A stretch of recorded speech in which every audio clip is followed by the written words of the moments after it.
மதுரையில் பிரதமர் மோடி பங்கேற்கும் பொதுக்கூட்டத்தில் இரண்டாவது முறையாக பேனர் மாற்றப்பட்டிருக்கிறது. கூடுதல் விவரங்களோடு இணைகிறார் நமது செய்தியாளர் வெற்றி. இரண்டாவது முறையாக என்ன மாற்றம் செய்யப்பட்டுள்ளது? விவரங்கள். மோனிஷா, தேசிய ஜனநாயக கூட்டணி கட்சி சார்பில் நடத்தக்கூடிய இந்த பொதுக்கூட்டத்துக்கான அமைப்பு ஏற்பாடுகள்லயே பல்வேறு குழப்பங்கள் நீடிக்கிறது குறிப்பிடத்தக்கது. ஏன்னா நேற்றைய தினம் வெளியில அவங்க பெரியார் படம் வச்சிருந்தாங்க. பெரியார், அண்ணா, எம்ஜிஆர், ஜெயலலிதா 4 திராவிட இயக்க தலைவர்களுடைய படங்கள் வச்சிருந்தாங்க.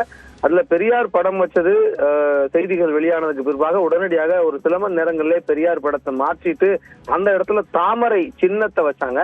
அப்போ இந்த நிலையில தான் இப்ப மறுபடியும் ஒரு படத்தை மாத்திருக்காங்க. அது இந்த கூட்டம் நடக்கக்கூடிய மேடை இருக்குல்ல, அந்த மேடையிலேயே பின்புறம் பார்த்தா அப்படின்னா திருப்பரங்குன்றம் கோயிலினுடைய பின்னணியில பிரதமர் நரேந்திர மோடியினுடைய படமும், அந்த பக்கம் வலதுபுறத்துல மீனாட்சி அம்மன் கோயிலினுடைய பின்னணியில திரு எடப்பாடி பழனிசாமியினுடைய படமும் வச்சிருந்தாங்க. அதுல அந்த பிரதமர் மோடியினுடைய படத்துல அவரு கையை தூக்கி 2 விரல் காமிச்சு அவர் விக்டரியினுடைய, அதாவது வெற்றியை குறிக்கக்கூடிய அந்த 2 விரலை காட்டுற மணிக்கு அவருடைய படம் இருந்தது. ஆனா இது அது என்ன விதத்துல சர்ச்சையானதுன்னு யாரு நினைச்சாங்கன்னு தெரியல. இப்போ அந்த படத்தையும் மாத்திட்டு அவர் கும்பிட்டு வரவேற்கக்கூடிய நிலையில அவருடைய படம் மாற்றப்பட்டிருக்குது. பொதுவா அதிமுகவினுடைய சின்னத்தை குறிக்கக்கூடிய இதுதான் 2 விரலை காட்டுறது அப்படிங்கிறது.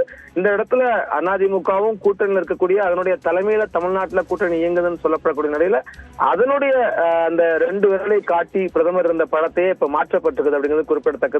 பிரதமருடைய வருகையில பல்வேறு விஷயங்களும் அரசியல் ரீதியாக விமர்சனத்துக்குள்ளாகக்கூடிய நிலையில எய்ம்ஸ் திறக்கல, ஆனா திருப்பரங்குன்றம் போராடுங்கிறது விமர்சனத்துக்குள்ளாகக்கூடிய நிலையில தற்பொழுது அந்த ஏற்பாடுகளிலேயே பல்வேறு குழப்பங்கள் ரீதியா படங்கள் மாற்றப்பட்டுக் கொண்டிருக்கதும் குறிப்பிடத்தக்கது. மோனிஷா, விவரங்களை பதிவு செய்தமைக்கு நன்றி. வெற்றி.